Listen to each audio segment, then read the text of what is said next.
Welcome to a new series I'm doing called My Favorite Strings. I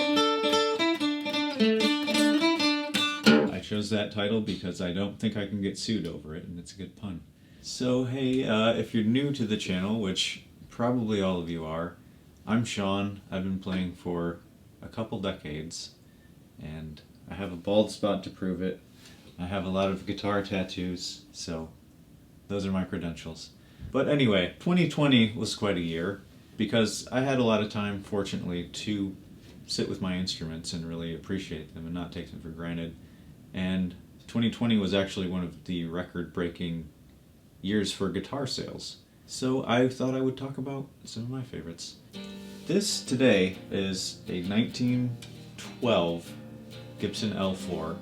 I very much lucked across this guitar going to an antique festival in Michigan that I always went to every summer.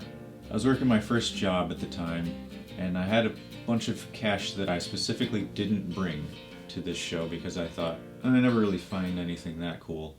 And so I found something that cool, and the guy wanted like $600 for this, and that's what he got. But I had to have my dad come and bring me enough cash to get this.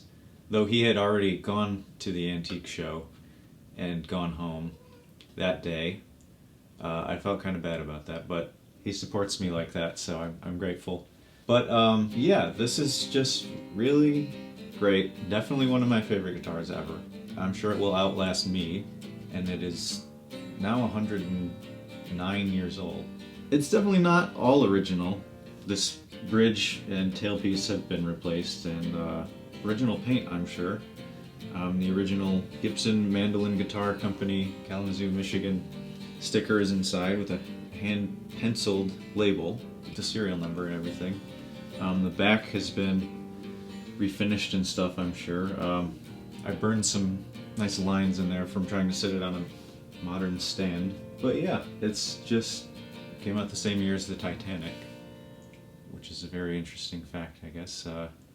I won't make any comparisons because that would be bad, just bad. But yeah, very easy to play, really. Doesn't sound modern at all, but yeah, I've written a song about this guitar that was on my album The Teenager, and I had the lucky experience of being at a family cottage by myself for several days in the dead of winter. It was kind of like something from The Shining, but without all the violence and everything. Hey, bud. And yeah, I wrote a lot of songs on this guitar. Just kind of unlocked something from it.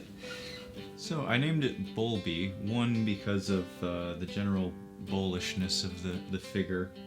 There are a lot more bowlier guitars and mandolins, for that matter. But this is a nice, archtop guitar.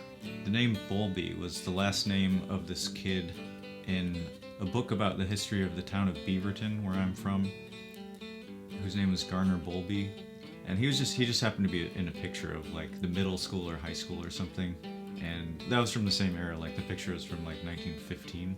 You hear about like pre-war Martin guitars being desirable or something, but this is pre the First World War too, so that's pretty cool. And I do like to affix birthdays to my guitars as well as names. So it's either what I can tell from a serial number or the day that I got it, which I would call a gotcha day. So I would give this a birthday of June the 3rd. I got it in 2012, but it was obviously 100 years old then. So 1912, June 3rd, 1912 is what I'll call this birthday. And this is actually the guitar in my YouTube profile picture, if I remember right. Yes, right here, this shot. That's what you'll be seeing instead of my face, because I love it so much. What I really like about it a lot is the neck, which is, when they talk about V-necks, this is definitely a V. Super deep V.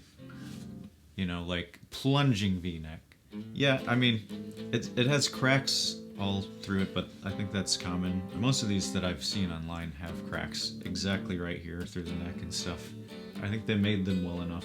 back in the day, and I haven't babied it at all. I used to play this like every month or something at this tiny burger grill restaurant.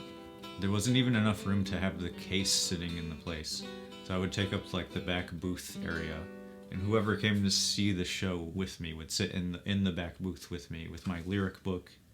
I had to just move out of people's way, and I don't know, that's a little bit of my philosophy in doing this video series and what guitars that I play and buy and anything. It's just like, get something that you're not afraid to take like pretty much everywhere with you.